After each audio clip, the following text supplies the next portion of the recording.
Hey fellas, what's going on? It's Dirt Hog 365. After MinitStop's little challenge, I figured I'd come out here to the shop and talk to you. I'm having a craving this evening, and figured I'd come out here and show you around a little bit. There's the KLX. Finally, just replaced the lens that I broke on KLX down part 4 of the biggin. So that's what broke off of it. Simple fix, 2 screws. No big deal there. So I just wanted to go through my journal here that I've been keeping. So with day one, um, woke up in the morning, put my shirt inside out and on backwards. So I didn't realize that until I was getting ready to leave the house, and that's what it was. So I was completely unfocused. I had a sore neck because I passed out on the couch. So I doubt that had anything to do with it, but that was kind of an after effect. My right eye was twitching uncontrollably. Not that you can ever control it, twitch. But it just kept on hopping up and down. I tried to get it on camera, but I just couldn't. It just wouldn't come out right. And my sleep was inconsistent for that particular day. Day two, which is today, I've experienced an overall calm.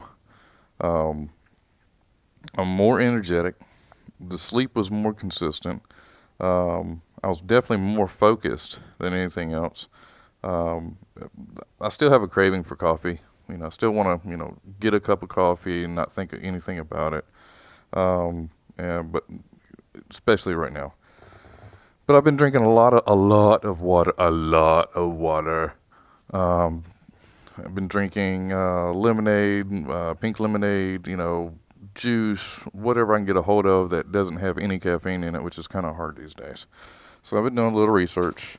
The effects of caffeine in the system actually inhibits adenosine. Hopefully I'm saying that right, but adenosine and caffeine have similar molecular structures. And of course, I looked all of this up, and I didn't actually um, study this.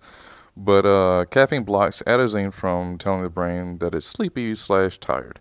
So what it does is it replaces all that, and dopamine gets released, which is the whole flight or flight fancy, to give you more energy and energetic. I'll just kind of walk around the bike so I'm not standing in one place. Um, and that's just what it does. So the more and more intake you get, the more and more jitters you have, the more unfocused you are, then you ultimately end up crashing and just falling asleep and all that kind of crazy stuff. Now, luckily, I have not done, or I have not got into, hey, puppy.